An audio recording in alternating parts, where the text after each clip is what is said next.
মুহূর্তে নির্বাচন আইন শৃঙ্খলা পরিস্থিতি নিয়ে পুলিশ প্রশাসন কথা বলছে, আমরা সেখানে সরাসরি যুক্ত হব। আমরা বাংলাদেশ পুলিশের তরফ থেকে এই ত্রয়োদশ জাতীয় সংসদ নির্বাচনকে কেন্দ্র করে বিস্তারিত নিরাপত্তা পরিকল্পনা করেছি।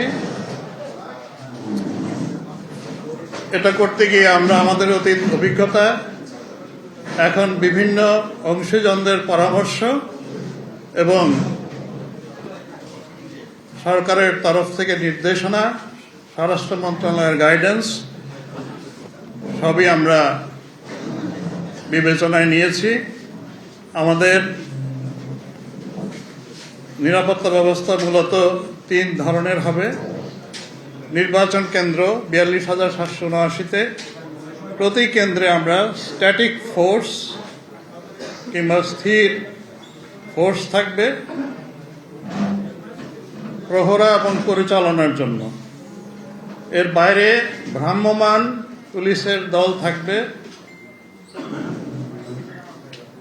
এবং জরুরি পরিস্থিতি মোকাবেলার জন্য আমরা স্ট্রাইকিং পুলিশ ফোর্স বিভিন্ন জায়গায় নিয়োজিত করব।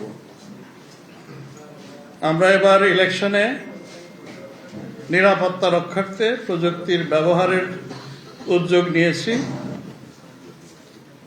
ইলেকশন কমিশনের উদ্যোগে রিটার্নিং অফিসারের মাধ্যমে প্রায় 80 কিংবা 90 কেন্দ্রে সিসিটিভি লাগানো হয়েছে। পুলিশের তরফ থেকে আমরা ঝুঁকিপূর্ণ কেন্দ্রগুলোতে বডি ক্যামের ব্যবহার করব। এছাড়া জেলার পুলিশ সুপাররা তাদের কাছে যে ড্রোন আছে, ড্রোন ক্যামেরা,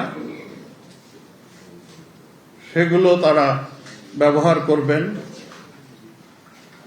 তাদের সক্ষমতা এবং প্রয়োজনীয়তা অনুযায়ী। নির্বাচনী নিরাপত্তায় কালার এক্সপার্ট এবং মাইল্ড অন হ্যান্ডস টেকনোলজি সমৃদ্ধ অরিক্স অ্যাডভান্স ডিটারজেন্ট পাউডার আপনার লন্ড্রি এক্সপার্ট। নিয়োজিত পুলিশের সংখ্যা হবে 1,57,805। এর মধ্যে কেন্দ্রে স্ট্যাটিক ফোর্স থাকবে 93,391, বাকিরা মোবাইল এবং স্ট্রাইকিং ফোর্স।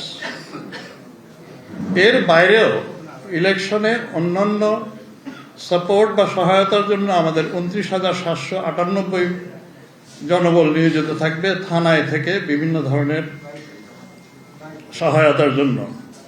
এটা যদি আমি হিসাব করি তাহলে পুলিশের নিরাপত্তা পরিকল্পনায় মোট মোতায়েন হবে 1,87,603 জন পুলিশ সদস্য।